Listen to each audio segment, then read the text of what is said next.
улсын их хурлын үндсэн зорилт нь ард түмний төлөөлийн дэд байгууллагын хувьд ард түмний засаглах эрхийг хангахад оршихуй хууль тогтоох, төрийн дотоод гадаад бодлогын үндсийг тодорхойлох, хууль тогтоомжийн биелэлтийг хянан шалгах үндсэн чиг үүрэгтэй гэж заасан байдаг. Улмаар Монгол улсын их хурлын хяналт шалгалтын тухай анх дахь хуулийг 2021 оны 12 дугаар сарын 24-ний өдөр баталсан. Тус хуулиар Монгол улсын их хурлын хяналт шалгах бүрэн эрхийг хэрэгжүүлэх арга хэрэгсэл, хууль зүйн ур чадварыг тодорхойлох, мөн хяналт шалгах, төр өрөө байгуулах эрх зүйн зохицуулалттай болсон байна.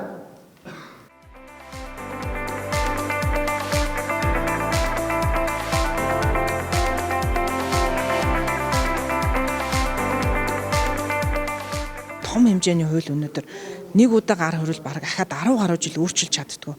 Ингээд нэг удаа алдаатай батлагдах юм бол хичнээн мянган одоо хүнд, сая хүнд нөлөөлөх ийм том хуулиудыг бид нар батлахдаа нэг талын судалгааг харж байгаа л бид нар тэр судалгаан дээр үндэслэл хуулиа баталждаг байх жишээтэй.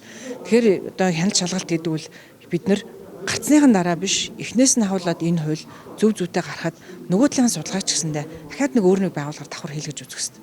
За ийм судалгаа энэ одоо байгууллага хийгээд энэ яам энэ хуулиа өргөн барьжээ. Энэ үндсэлтэй байна уу?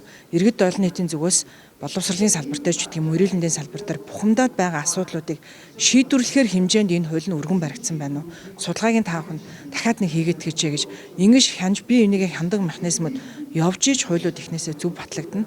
Араас нь бид нар өөрснөө хяналт тавьдаг байх. Ийм тогтолцоог л бид нар улсын хурал дээр бэхжүүлэх гэдэг.